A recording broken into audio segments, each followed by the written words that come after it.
নরেন্দ্র মোদী আমাদের প্রধানমন্ত্রী, আসতে নরেন্দ্র মোদী মহাশয় আমাদের প্রধানমন্ত্রী, তার মা কদিন আগে মারা গেলেন। ওনার মায়ের পাগুলোকে ধুয়ে দিতেন যখন বাড়ি যেতেন। মায়ের আশীর্বাদ না ছাড়া এত বড় জায়গায় যেতে পারে বাবা? ছবিতে দেখবেন আপনার ইউটিউবে, যখনই বাড়ি যায় না তখন মায়ের পা দুটোকে ধরে চোখে নেয়, জলটা মাথায় নেয়। মায়ের আশীর্বাদ না থাকলে, বাবার আশীর্বাদ না থাকলে ছেলে মেয়ে জীবনে কোনোদিন বড় হতে পারে না। সকাল থেকে এক একজনের এক একটা ডিউটি থাকে, কিন্তু কেউ কোম্পানিতে কাজ করে, কেউ সরকারিতে কাজ করে, কেউ ব্যবসা করে, সকলের কিন্তু একটা করে ডিউটি থাকে, টাকা রোজগার করার একটা করে উপায় থাকে। তা আপনারা যারা কীর্তন শুনতে এসছেন, সকাল থেকে টাকা রোজগার করেন, তাদের জন্য বলে রাখি, যত হরি কথা শুনবেন, হরিবাসরে বসবেন, আপনাকে টাকার জন্য চিন্তা করতে হবে না, শান্তির জন্য চিন্তা করতে হবে না, গোবিন্দের আশীর্বাদ তত মাথাতে হবে। আপনার কাজ দিনের পর দিন সুন্দর থেকে সুন্দরতর হয়ে যাবে। কেন যারা কীর্তন শুনতে এসছেন, এতক্ষণ ধরে কীর্তন শুনলেন, কম বয়সের ছেলে মেয়েরা যারা এতক্ষণ ধরে দাঁড়িয়ে রইলেন, এত ভক্ত, এত কম বয়সের ছেলে, তাদের কাছে করজোরে নিবেদন রইল, কৃষ্ণকে পুজো করো আর না করো, দেবদেবীকে পুজো করো না করো, নিজের ঘরের দুটো জীবন্ত দেবদেবীকে পুজো করো। একটি বাবা, একটি মা। হরে কৃষ্ণ। বাবা মাকে যদি প্রণাম না করে কেউ ঘর থেকে বেরোয়, বাবা মাকে যদি কেউ আঘাত দেয়, জীবনে তার উন্নতি হবে, সুখ হবে না।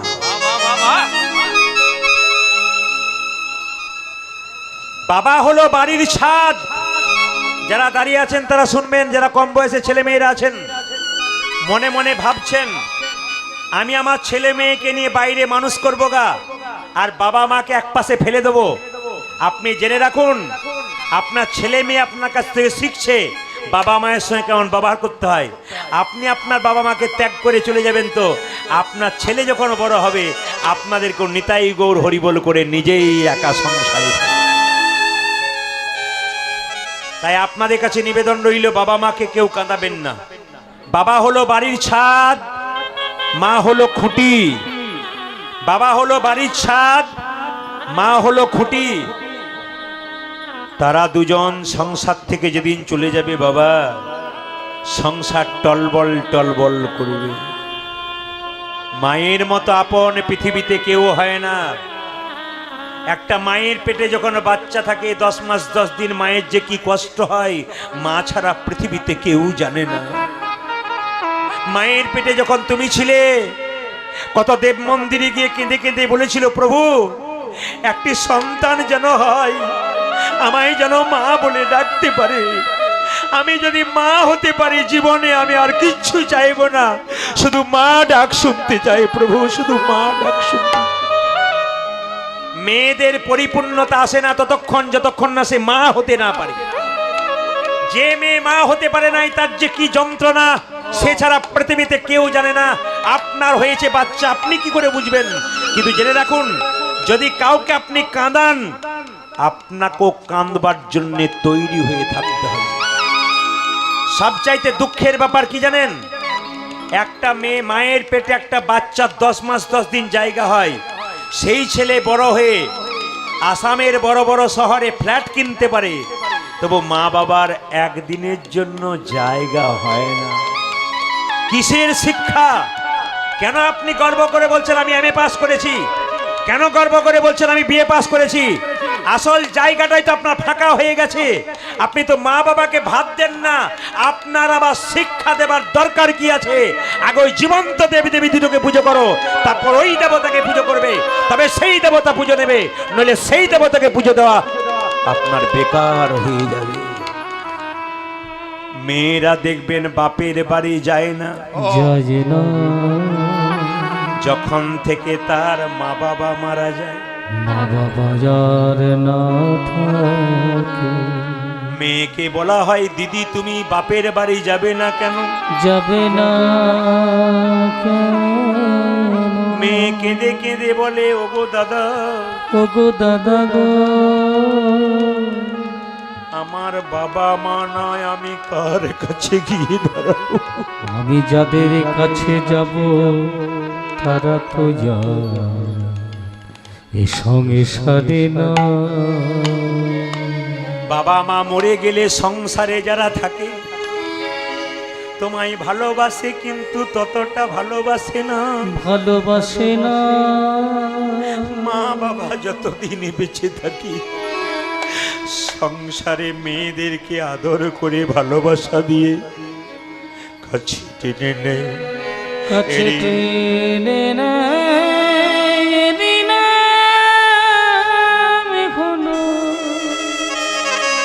সেই মা, মায়ের মতো আপন পৃথিবীতে কেউ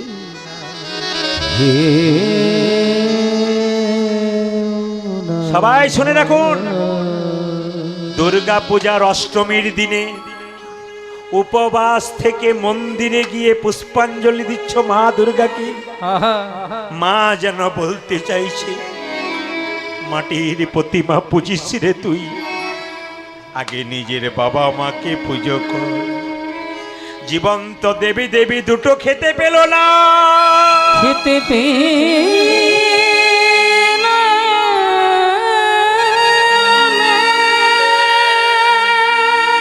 জীবন্ত দেবী দেবী দুটো বাড়িতে বসে আছে, একটা নতুন কাপড় পেল না।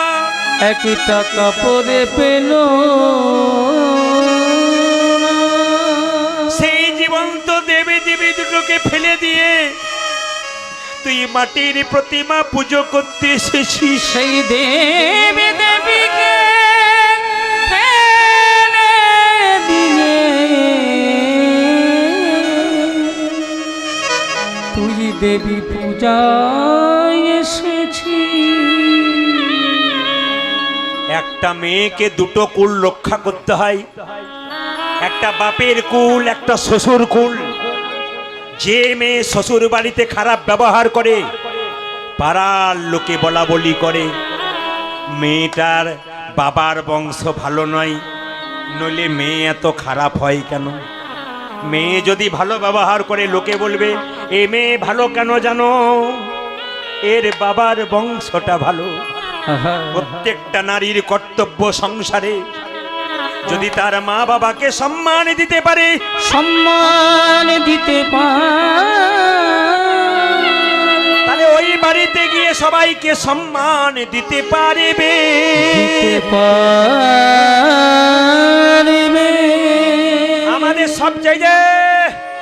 আমাদের সবচাইতে লজ্জার ব্যাপার কি বলুন তো, জীবন্ত থাকতে বাবা মা দুটো মিষ্টি খেতে চাইলো, দিতে পারলে না। দুটো ভালো খাবার খেতে চাইলো, দিতে পারলে না।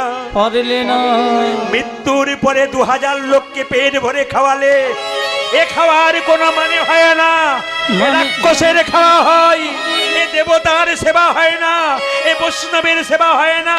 জীবিত থাকতে নিজের বাবা মাকে সেবা দাও।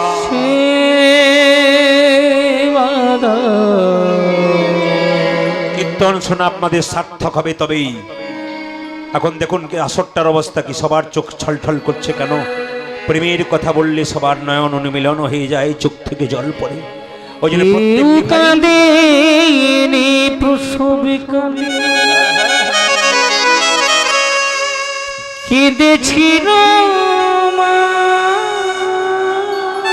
প্রসবকালে কাঁদে না, একমাত্র মা কেঁদেছিল। তোমরা মানে তবে কে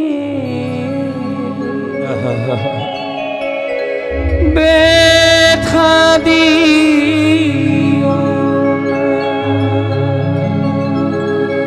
শিখে নিন,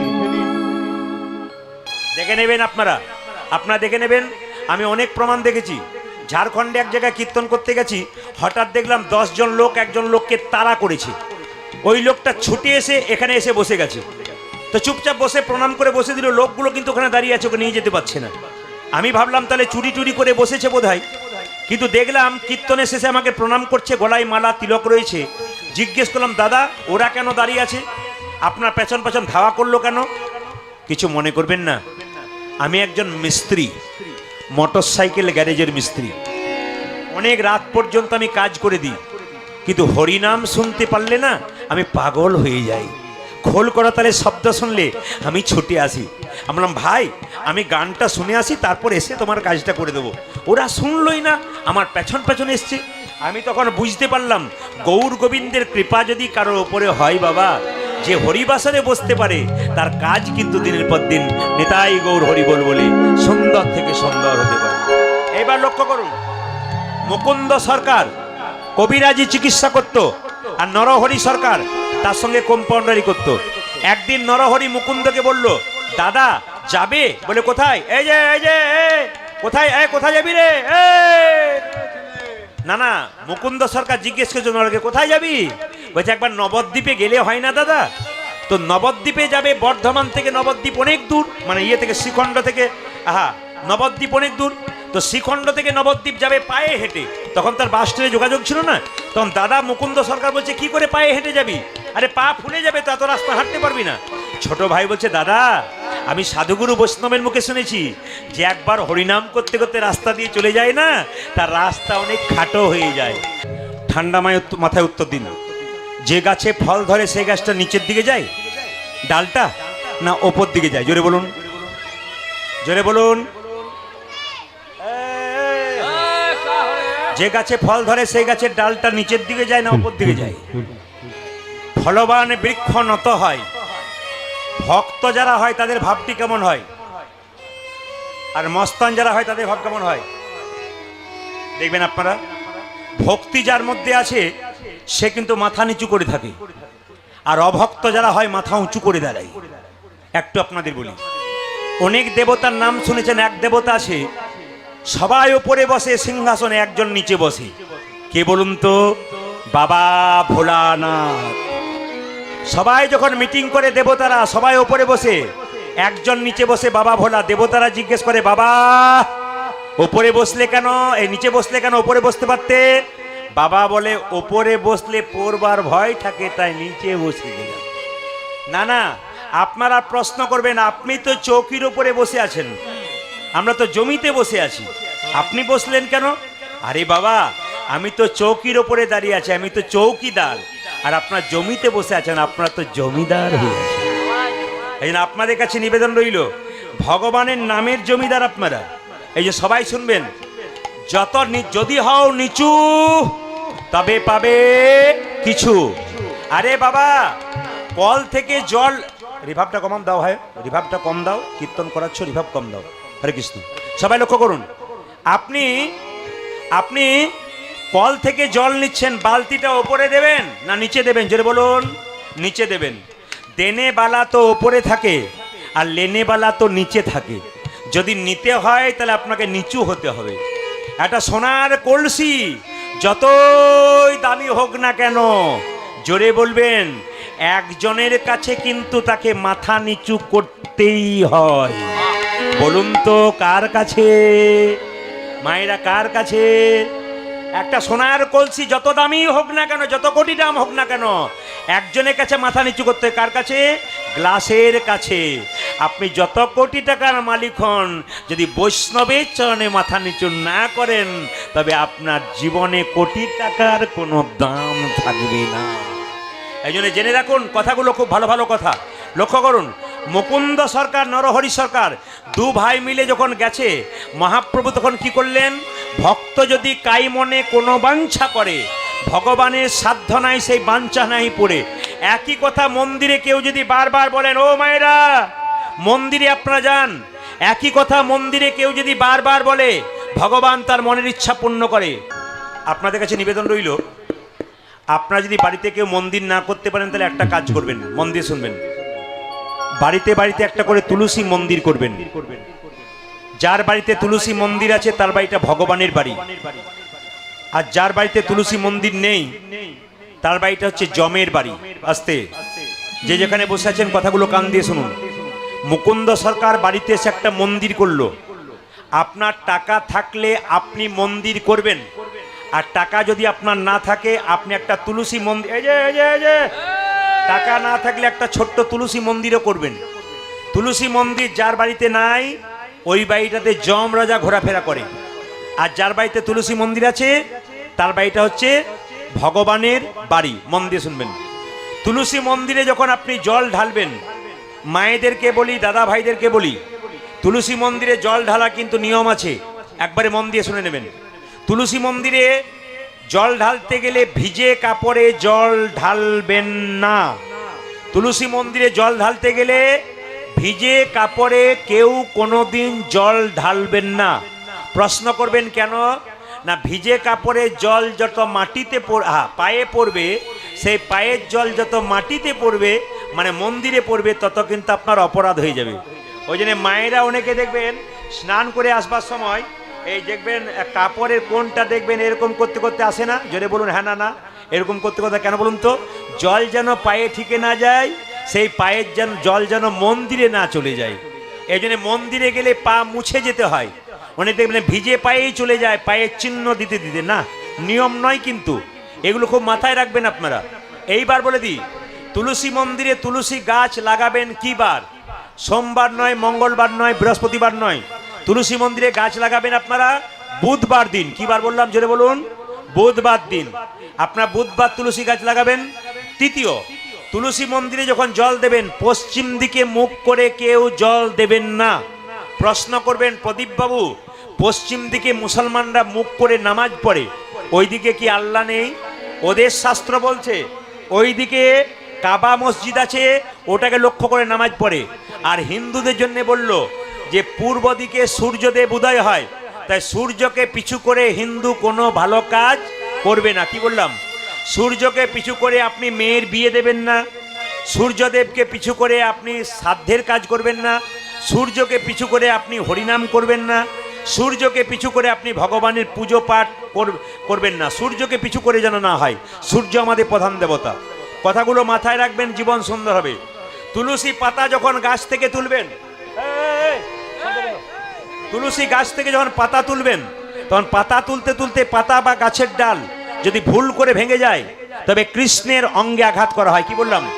তুলসী গাছ থেকে পাতা তুলছেন, পাতা তুলতে তুলতে পাতা বা গাছের ডাল যদি ভুল করে ভেঙে যায়, কৃষ্ণের অঙ্গে আঘাত করা হয়। এত সোজা নয়, ঠান্ডা মাথায় পাতা তুলতে হয়। বাড়িতে ঝগড়া করেছেন, পাতা তুলতে তুলতে জোরে তুলে দিলেন, তাহলে আপনার কিন্তু পাতা তোলা মহা অন্যায় হয়ে গেল। এই জন্য পাতা তুলতে তুলতে পাতার গাছের ডাল ভাঙতেই পারে। তাহলে একটা উপায় আছে, এইভাবে করতে পারেন, হরে কৃষ্ণ কৃষ্ণ কৃষ্ণ হরে হরে, হরে রাম রাম রাম হরে হরে। এই বলে কিন্তু আপনি পাতা, তুলসী পাতা তুলবেন। এইবার বলে দিই, তাতে পাতা ভাঙলে কোনো অসুবিধা নেই। তুলসী মন্দির পরিক্রমা করতে হয় কবার? তুলসী মন্দির পরিক্রমা করতে হয় 4 বার। কোন দিক থেকে করতে হয়? তুলসী মন্দির পরিক্রমা সবসময় ডান দিক থেকে করতে হয়। ডান দিক থেকে বাঁ দিকে পরিক্রমা করবেন। এইবার মায়েরা লক্ষ্য করুন, তুলসী মন্দিরে জল ঢালার সময় গলায় কাপড়টা দেবেন। আর যে কাপড়টা আপনি পরবেন, শুকনো কাপড় পরবেন, লাল পেরে সাদা শাড়ি পরবেন। মায়েরা লাল পেরে সাদা শাড়ি, দাদা ভাইয়েরা আপনারা যখন দেবেন একটা গামছা পরে দিতে পারেন, কিংবা ধুতি পরে দিতে পারেন, কিন্তু আপনাকে কাছা করে দিতে হবে। কিন্তু ধুতি পরে দিন আর গামছা করে দিন, আপনাকে কাছা করে দিতে হবে, কোচাটা পরে দিতে হবে। এইবার লক্ষ্য করুন, তুলসী মন্দিরে যখন জল ঢালবেন, তখন মাথায় রাখবেন তুলসী গাছের যে গর্তটা রয়েছে, ওই গর্ত থেকে যেন জল উপচে না পড়ে যায়। খুব মাথায় রাখবেন, যদি জল উপচে পড়ে যায়, তাহলে আপনার তুলসী মন্দিরে জল দেওয়াটা বেকার হয়ে গেল, আপনি পাপের ভাগী হয়ে গেলেন। এবার তুলসী গাছে যখন জল দেবেন, আপনি পরিক্রমা করবেন, তখন মাথায় রাখতে হবে যেন গাছের ছায়াটা আপনি লঙ্ঘন না করেন। গাছের ছায়া কোনোদিন লঙ্ঘন করতে নেই, তুলসী গাছের ছায়া লঙ্ঘন করতে নেই। এইবার বলি, তুলসী পাতা কি কি বার তুলতে পাবেন না? বিশেষ করে শাস্ত্র বলেছে একাদশীর পরে যে দ্বাদশী, ওই দ্বাদশীর দিনে কেউ তুলসী গাছে হাত দেবেন না। আপনি জল ঢালতে পারেন প্রতিদিন, তুলসী গাছে প্রত্যেক দিন জল ঢালবেন, কিন্তু দ্বাদশীর দিনে তুলসী গাছে হাত দিতে পাবেন না। ওই দিন মহা পাপের ভাগী হতে হয়। আর কোন কোন দিন দেবেন না? আপনি রবিবার দিন দেবেন না, সংক্রান্তির দিন তুলসী পাতা তুলবেন না, আপনি অমাবস্যার দিন তুলবেন না, আপনি পূর্ণিমার দিন তুলবেন না। তাহলে আপনার প্রশ্ন করবেন, আমি যে প্রতিদিন তুলসী পাতা গোবিন্দের চরণে দিই, তাহলে আমি কি দিতে পাবো না? হ্যাঁ পাবেন। তাহলে পাতা কোথায় পাবেন? তুলসী পাতা 7 দিন আগে তুলে যদি একটা পাত্রের মধ্যে ভিজিয়ে রাখা যায়, তবে 7 দিন পর্যন্ত তুলসী পাতা কোনো নষ্ট হয় না, তুলসী পাতার গুণ নষ্ট হয় না। যেমন দেখবেন সোমবার দিন আপনারা বাবা ভোলার পুজো করেন, কিন্তু বাবা ভোলাকে অনেকে বেল পাতা দেয়, কিন্তু শাস্ত্র বলছে সোমবার দিন বেল পাতা তুলতে নাই। সোমবার দিন যে বেল পাতা তোলে মহাপাপের ভাগী হয়। সোমবার দিন আপনি বেলপাতা বাবাকে দেবেন, কিন্তু আপনি সোমবার দিন বেলপাতা তুলতে পাবেন না, আপনি আগের দিন তুলে রেখে দেবেন। তুলসী পত্র যদি কেউ তুলতে ভুলেও যান, তুলসী পাতা গাছ থেকে যে পাতাগুলো শুকনো পড়ে আছে সেই পাতাগুলো পর্যন্ত আপনি দিতে পারেন, তাতে কোনো অসুবিধা নেই, গোবিন্দতেই কৃপা করবে। এইবার দেখুন, আপনারা যারা হরিবাসর এসছেন তারা তাকিয়ে দেখবেন, ওইখানটাতে কিন্তু নিত্যানন্দ মহাপ্রভু অদ্বৈত শ্রীবাস গদাধরের মূর্তি আছে, মাঝখানটাতে নিত্যানন্দ দাঁড়িয়ে আছে, অদ্বৈত শ্রীবাস গদাধর। আপনি কাকে দেবেন তুলসী পাতা, কাকে দেবেন না? ওদের মধ্যে 3 জনকে দেবেন পায়ে, আর 2 জনকে দেবেন না। দিতে গেলে হাতে কিংবা বুকে কাকে দেবেন বলে দিই। আপনি তুলসী পত্র দেবেন মহাপ্রভুর চরণে। কেন? ব্রজেন্দ্র নন্দন যেই শচীসুত হলো সেই বলরাম হইল নিতাই।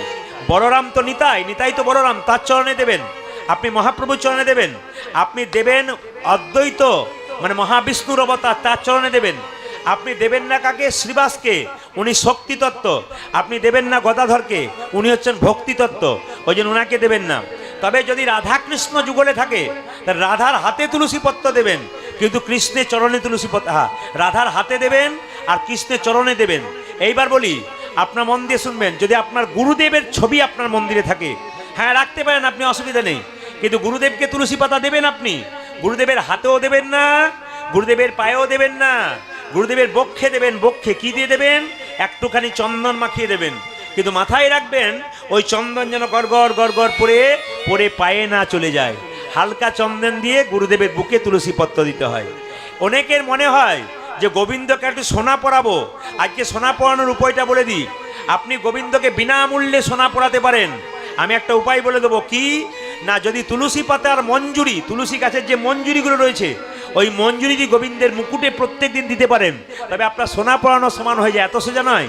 তুলসী গাছের মঞ্জুরি যদি গোবিন্দের মাথায় প্রত্যেক দিন দিতে পারেন, তবে সোনা পরালে যা উপকার হয়, এটা পরালেও কিন্তু তাই উপকার হবে। তবে তুলসী গাছে যখন জল ঢালবেন কিংবা তুলসী মন্দির পরিক্রমা করবেন, তখন এই গানটা গাইতে গাইতে করবেন। সবাই মিলে হাতটা তুলুন তো, একসঙ্গে গান তো, নম নম তুলসী। একসঙ্গে আমি গাওয়া করবো, একবার মুখস্থ করে নিন।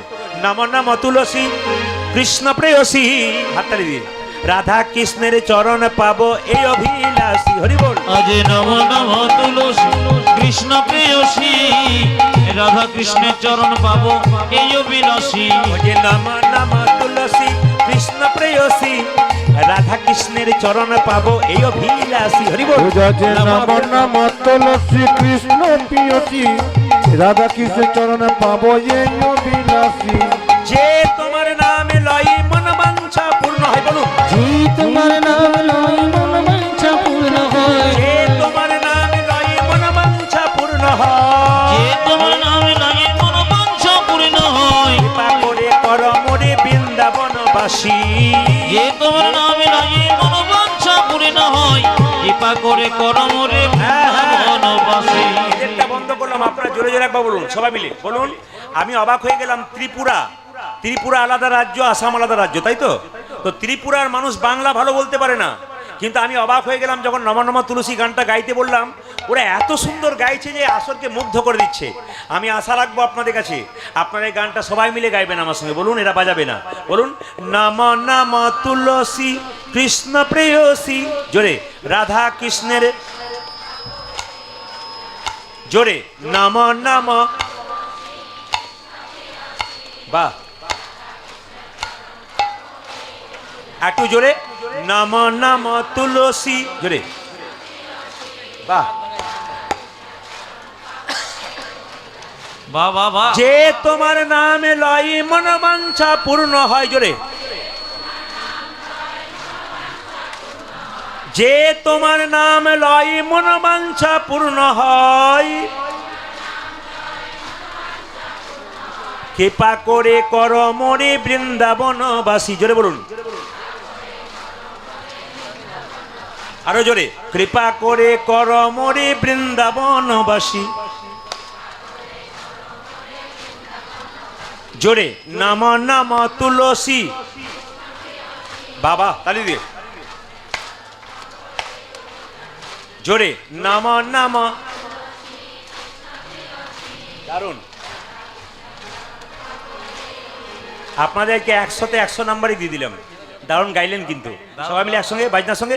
নম নম তুলসী কৃষ্ণ প্রেয়সী, রাধা চরণ পাবো এই অভিলাষী।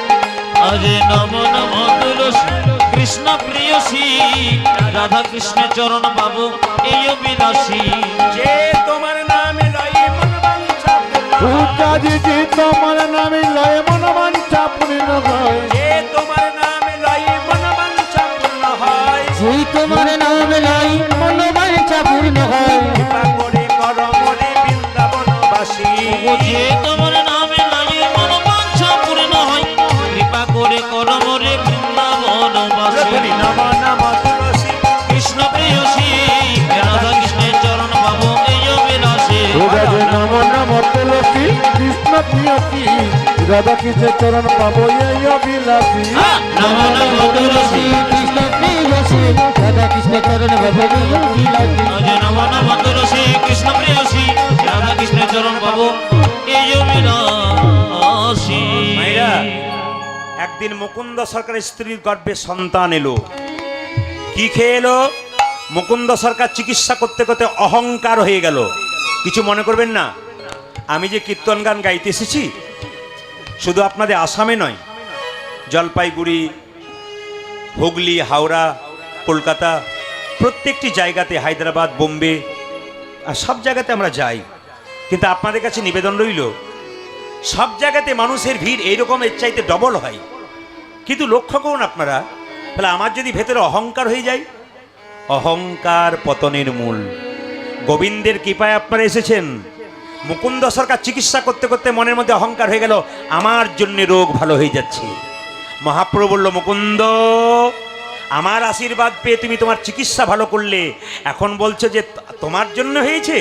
দাঁড়াও, দিয়ে ধন দেখে মন কেড়ে নিতে কতক্ষণ। এক কাজ করব, তোমার স্ত্রীর শরীরে একটা কঠিন রোগ দিয়ে দেবো, দেখি তুমি ভালো করতে পারো কিনা। একদিন তার স্ত্রী চিৎকার করে বলছে, স্বামী, এ কি আমার হলো গো? হলো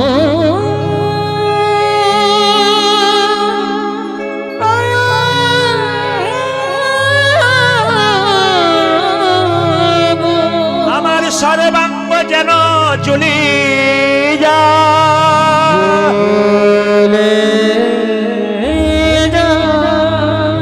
আমার সর্বাঙ্গ যেন জ্বলি যাই।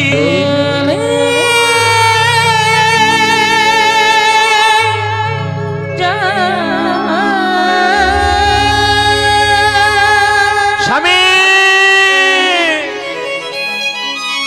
কি হয়েছে?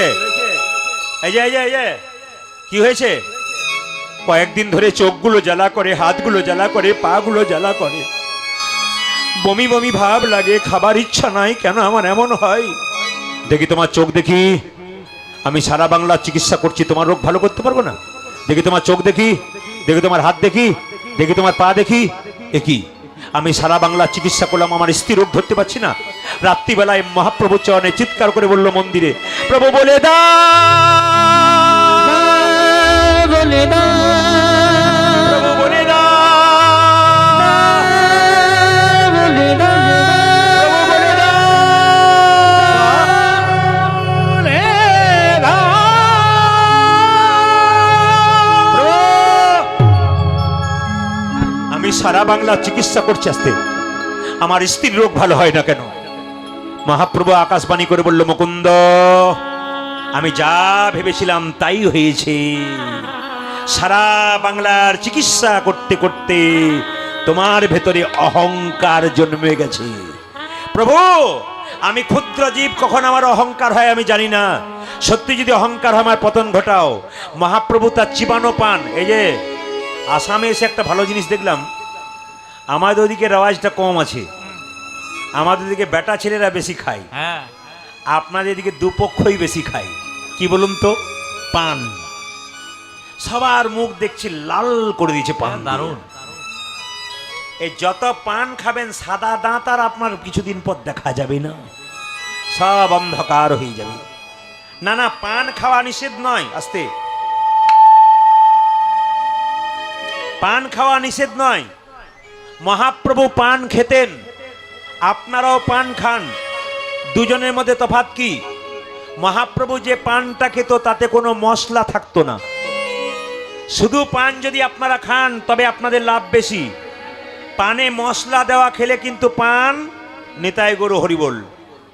যিনি পানের দোকান করেছেন তিনি বলছেন প্রদীপ পালকে না আনলেই ভালো হতো, মশলা দেওয়া পান বিক্রি করা আমার বন্ধ হয়ে যাবে ভাই। না না না না, আপনি মশলা দিন। এই দিয়ে থাকেন বলছে পান যদি শুধু কেউ খায়, পানের জন্ম কোথা থেকে জানেন? আপনারা যারা পান খাচ্ছেন, পানের জন্ম কোথা থেকে? সমুদ্র থেকে। যখন সমুদ্র মন্থনের পর কি উঠেছিল? কি উঠেছিল যেটা বলুন, কি উঠেছিল? হ্যাঁ, অমৃত উঠেছিল। ওই অমৃত যখন অসুর আর দেবতার মধ্যে ভাগাভাগি হচ্ছে, তখন এক ফোঁটা মাটিতে পড়ে গিয়েছিল, সেই থেকে জন্ম হয়েছে পানের। ও মায়েরা, পান খাওয়া অপরাধ নয়, পান মহাপ্রভু খেত। পানের জন্ম হচ্ছে অমৃত থেকে। তাই যে পান খেতে পারে তার শরীরে অনেক রোগ দূর হয়ে যায়, অম্বলের রোগ দূর হয়ে যায় পান যারা খায়। তবে একটা কথা, মহাপ্রভু পানে কিন্তু মশলা নিত না। কেন? যখনই পানের মধ্যে মশলা নিলেন তখন ওটা নেশা হয়ে গেল, আর শুধু পান যখন নিলেন তখন কিন্তু ওটা নেশা নয়। মহাপ্রভু সন্ন্যাসের পর আর পান খায় নাই, সন্ন্যাসে আগে খেয়েছিল। আচ্ছা, আপনাদের জিজ্ঞেস করি, যাদের বিয়ে হয়েছে তারা বলবেন, যাদের বিয়ে হয় নাই তাদের বলার দরকার নাই। ছেলে যখন বিয়ে করতে যায়, মেয়েটাকে দেখবেন পিঁড়িতে করে তার চারিদিকে 7 পাক ঘোরায়। হ্যাঁ কি না জোরে বলুন? আপনাদের ঘোরায়? বাচ্চাটা বলছে হ্যাঁ ঘোরাই। দেখুন, দেখেছেন তো? দেখেছে তো। কেমন কম্পিউটার বাচ্চা, বুঝতে পারছেন তো? আমি যখন বললাম ঘোরাই তখন বলছে হ্যাঁ হ্যাঁ, এই দেখো সব দেখেছেন তো। হ্যাঁ দেখুন, বাচ্চারা বলছে হ্যাঁ ঘোরাই। এইদিকে তো 7 পাক ঘোরায় তখন। আচ্ছা, কেউ বলবেন না, আপনারা বাবারা মায়েরা বলবেন না, বাচ্চাগুলো বলুক। একটু জোরে বলতো রে, এই বল। যখন স্বামী ছেলে বিয়ে করতে যায়, মেয়েটাকে পিড়িতে করে নিয়ে যায়, বাচ্চাগুলো বলবে, কেউ বলবেন, আপনারা সবাই জানেন। বাচ্চাগুলো জোরে বলতো, চোখে কি ঢাকা দেওয়া হয়? দেখেছেন কেমন পার্টি তৈরি হয়েছে? কেমন পার্টি দেখেছেন তৈরি হয়ে আছে? এরা কম্পিউটার পার্টি। এ শুধু এখানে নয়, সব জায়গাতে বাচ্চাদের বলি কি তো কি কি কি ঢাকা দেয়? পান। বাবারে, এরাও বলছে 2-4 জন পান। এই দিয়ে তাকান। আচ্ছা মায়েরা, সাউন্ডটা বাড়াবো একটু। পান কেন ঢাকা দেওয়া হয়? পান ঢাকা দেওয়া হয় কেন? পান হচ্ছে যোগ মায়া। যখনই মেয়েটি পানটা সরিয়ে, এদিকে ডান দিকে বাঁ দিকে যারা আছেন যাদের বিয়ে হয়েছে, মেয়েটি পানটা সরিয়ে যখনই স্বামীর দিকে তাকালো, তখনই মায়ার যোগ হলো। পান হলো যোগ মায়া। ওই জন্য পানটাকে চোখে দিয়ে যখন সরায় তখন স্বামী স্ত্রীতে মায়ার যোগ হয়। এই গানটি এক জায়গায় গিয়েছে এক কাকা বাবুর বাড়িতে, বাসা বয়স্ক লোক। উনি বলছেন, বাবা প্রদীপ, তুমি যে বললে পান সরালে মায়া হয়, আমার 3টে বউ 3টে ছেলে মায়ায় নাই, খালি ঝগড়া করে। আমি বললাম, কাকা বাবু মায়া থাকবে কি করে?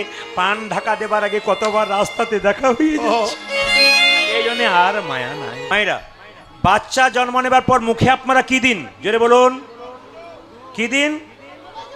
আমাদের দিকে সব নিম পাতা দেয়, আপনার কি দিন? বাচ্চার মুখে, আস্তে মন দিয়ে শুনে নেবেন, বাচ্চার মুখে মধু দিলে, প্লেন হয়ে গেল, বাচ্চার মুখে মধু দিলে বাচ্চা নাকি মিষ্টি মিষ্টি কথা বলে। আচ্ছা, আপনাদের ছেলে তো অনেক বড় হয়ে গেছে, ছোটবেলায় মধু দিলেন, আপনাকে খুব নিশ্চয় মিষ্টি মিষ্টি কথা বলে? জোরে বলুন, খুব মিষ্টি মিষ্টি কথা বলে? মা গো বলে জড়িয়ে ধরে বলে, কি আদর করে? করে না?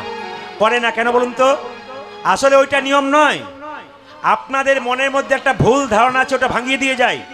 যে দাদা ভাইরা বললেন যে মধু দেওয়া হয়, কেন দেওয়া হয়? বাচ্চা মিষ্টি মিষ্টি কথা বলে। কিন্তু না, জন্মের পরে বাচ্চাকে মধু দেওয়া হয় কেন? যে বাচ্চা জন্ম নিয়ে কান্নাকাটি করে না, ওদের বাচ্চা দেখবেন, হ্যাঁ, যে বাচ্চা জন্ম নিয়ে কান্নাকাটি করে না তার সুস্থ বাচ্চা হয় না। ডাক্তারবাবু দেখবেন থাপ্পড় মেরে মেরে কান্না করে। কেন? যে বাচ্চা জন্ম নিয়ে সুস্থ নয় সে কান্নাকাটি করে না। তখন কি করে? বাচ্চা যখন দেখবেন জন্ম নিয়ে মায়ের দুধ পান করতে পারে না, তখন বাচ্চা যাতে কান্নাটা বন্ধ হয় তার জন্য মুখে মধু দেওয়া হয়। বাচ্চাকে মধু মধু কথা বলবে বলে মধু নয়, তবে বাচ্চাকে কখন মধু দিলে বাচ্চা মিষ্টি মিষ্টি কথা বলবে, সবাই কান খুলে শুনে নিন। কি শাস্ত্র বলল? পরাশর গৃহসূত্রকার বলে একটা বই আছে, বইটার নামই জোরে বলে দিচ্ছি, হিন্দু ধর্ম কি এবং কেন। এই বইটার লেখক হচ্ছে লোকনাথ কবিরাজ। তাতে পরিষ্কার করে লেখা আছে, পরাশর গৃহসূত্রকার বলছে যে বাচ্চা মিষ্টি মিষ্টি কথা বলবে একটা কাজ করলে। বলবো না, বাদ দিয়ে দেবো, বলবো না, বাদ দিয়ে দেবো, আর একবার বায়না করবেন তারপরে বলবো না, আজকেই বলে দিয়ে যাবো, আজকেই বলে দিই। এইদিকে বাচ্চার মুখে মধু মধু কথা হবে কখন?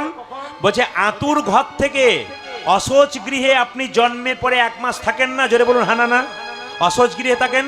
ওই অসহজ গৃহ থেকে আতুর ঘর থেকে যখন এলেন, বাচ্চাকে স্নান করালেন, স্নান করার পর যদি মুখে কেউ মধু দিতে পারে, তবে কিন্তু তার ছেলে মধুর মধুর কথা বলতে পারে। এবার থেকে যাদের বাচ্চা হবে তারা আতুর ঘরের পর থেকে বাচ্চার মুখে মধু দেবেন, দেখবেন বাচ্চা মিষ্টি মিষ্টি কথা বলে। পরাশর গৃহসূত্রকার বলল।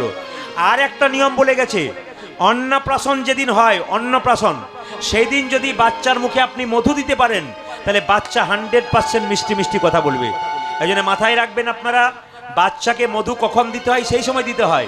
কিন্তু আজকে সরস্বতী পুজোর দিনে মুকুন্দ সরকারের ছেলে জন্ম নিল বলে মধু কোথাও কিনে পাচ্ছে না, দোকান থেকে কিনে পাচ্ছে না, তাই কি করলো, 2 কানে শোনাইল মধুর হরিনাম, আজ 2 কানে শোনাইল মধুর হরিনাম, 2 কানে শোনাইল মধুর হরিনাম, আজ 2 কানে শোনাইল মধুর হরিনাম, হরিনামে শোনালো, হরিনামে শোনালো, হরিনামে শোনালো, মধুর হরিনামে শোনালো, সংসারের কথা শোনার আগে হরিনামে ও শোনালো, সংসারের কথা শোনার আগে হরিনামে শোনালো, সংসারের কথা শোনার আগে হরিনামে শোনালো, সংসারের কথা শোনার আগে নামময় দেহ হলো, সংসারের কথা শোনার আগে, নামময় দেহ হলো, সংসারের কথা শোনার আগে, নামময় দেহ হলো, সংসারের কথা শোনার আগে, নামময় দেহ হলো, সংসারের কথা শোনার আগে, নামময় দেহ হলো, হরিনামে শোনালো, আজ 2 কানে শোনাইল মধুর হরিনাম। আজ 2 কানে শোনাইল মধুর আচ্ছা হরিনাম। আচ্ছা, বলুন তো, আমি একটু বলি, কি পুজোর দিনে ছেলেরা জন্ম নিয়েছিল, জোরে বলুন,